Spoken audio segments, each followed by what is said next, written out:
Walking is the simplest form of exercise you can do after 50. Science shows that walking can benefit far more than just your muscles and joints. It can support your cardiovascular health, improve brain function, and help keep your digestive system working steadily and smoothly. What most people do not realize, though, is that there are specific walking techniques that can help you target the systems in your body that need the most support. And right now, I'm going to reveal a few of those techniques. Walking trick number 1, arm swing. After 50, your arm swing often becomes smaller without you even noticing it, and that puts more strain on your torso. As a result, walks can tire you out faster and may even lead to lower back pain. But when your arms are bent and you actively swing them forward and back with every step, something changes.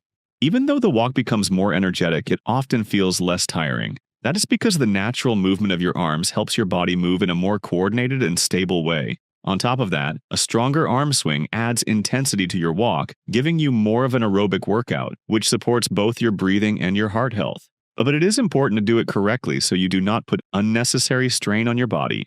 Bend your arms slightly at the elbows and consciously move them forward and back in rhythm with your steps, without tensing your shoulders. You do not need to wave them around like a conductor on opening night. It is enough for your arms to lead, the body, and for your chest to stay open. Walking trick number 2, brain walking. After 50, an ordinary walk can be turned into an exercise that helps improve cognitive function and balance. One of the best ways to do this is by trying what is known as dual task walking. Walking while giving your brain a simple mental task at the same time. While you walk, try counting backward by 3s, naming cities that start with the same letter, recalling foods of a certain color, or alternating between male and female names. The task should stay light and manageable, not so hard that it leaves you mentally stuck. In this way, you improve memory, attention, and mental processing through the thinking task, while at the same time training your coordination and walking rhythm while your brain is occupied. Clinical studies show that dual-task walking can improve cognitive function up to twice as effectively as other physical methods. Walking trick number 3, stepping backward. This trick is somewhat similar to brain walking, but it is aimed less at cognitive function and more at improving reaction time and coordination. Many people over 50 underestimate how important these abilities really are, but according to the statistics, around 25,000 older Americans are injured in falls every single day. That is exactly why coordination and reaction time matter so much. To improve both, I suggest that during your walk, you stop after every 100 steps and take 10 steps backward. Then do a slow, smooth 360-degree turn and continue walking. Walking backward challenges your balance, coordination, and attention more than regular forward walking. All of this can reduce your risk of falling by as much as 90%, helping keep you safer in the future. Walking trick number 4, interval walking. Most of us tend to walk the same route at the same pace every time, but after 50, that alone is often not enough to create real health benefits. That is where interval walking comes in. You can begin your walk as usual and then simply pick up the pace for just 1 minute. Or when planning your route, choose sections where you will need to walk uphill or across uneven ground. When you increase the intensity of your steps, you may not even feel that much strain, but for your body it works like a mild stress test, a moderate but sudden challenge that speeds up metabolism, raises your heart rate, and improves mitochondrial function through aerobic effort.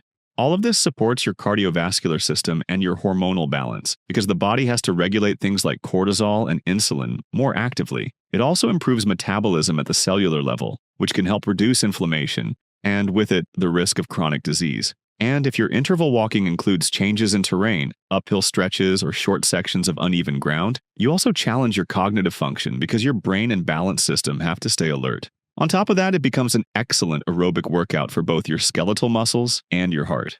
The key here is not to overdo it.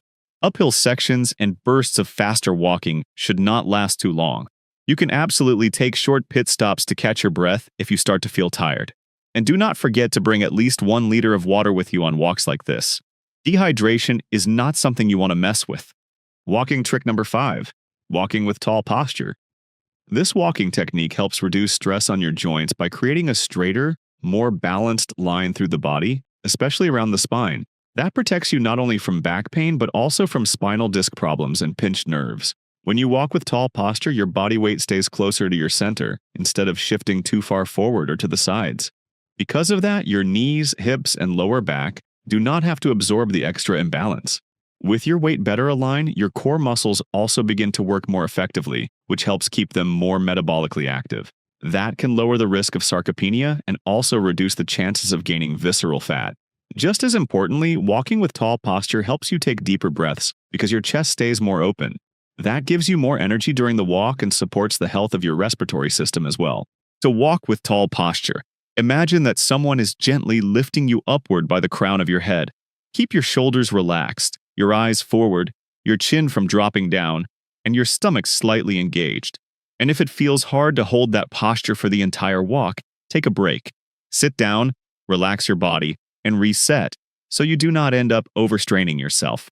Walking trick number 6. Walking after meals. This is not so much a trick as it is an important habit that many people overlook.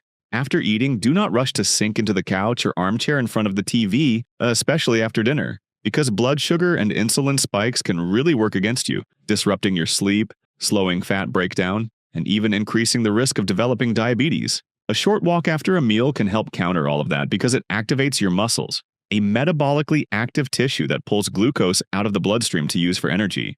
That is why walking after eating helps soften blood sugar and insulin spikes. This is especially important for people over 50. As we age, blood sugar control often gets worse, even if a person has never been officially diagnosed with diabetes. Just 15 minutes of calm or moderate walking about 20 minutes after a meal, especially after dinner, can make a real difference. And if you are short on time, even 2 to 5 minutes is still better than nothing. Walking trick number 7. Counted steps. Most people measure a walk by time, but for your health, it is often better to measure it in steps. This works especially well for those who enjoy walking alone. For people over 50, 7,000 steps a day is a solid daily target. Try dividing that number into 3 walks after meals, about 2,500 steps each. During the walk, count your steps and adjust the pace by speeding up or slowing down when needed, but make sure you still complete your full target. In the process, you are not only supporting your cognitive function through counting and pacing, but also improving coordination through what could be called the brain-muscle connection. This helps sharpen body awareness and responsiveness, and by controlling the intensity, you can raise or lower the load on your body and support the work of your most important systems. The key in this kind of walk is to keep pauses to a minimum, and if it starts to feel hard, slow your pace as much as necessary instead of stopping right away. That is how a simple walk turns into a real workout. Walking is better than pills and hospital treatment, so make sure to use the techniques I shared with you today. By turning an ordinary walk into a small workout, you are extending your life and improving your health at the same time. If you found these tips helpful, be sure to subscribe to the channel. And I also recommend watching the video on how to quickly and easily make a smoothie that takes the fatigue out of your legs and helps bring their strength back. It should be appearing on your screen right now.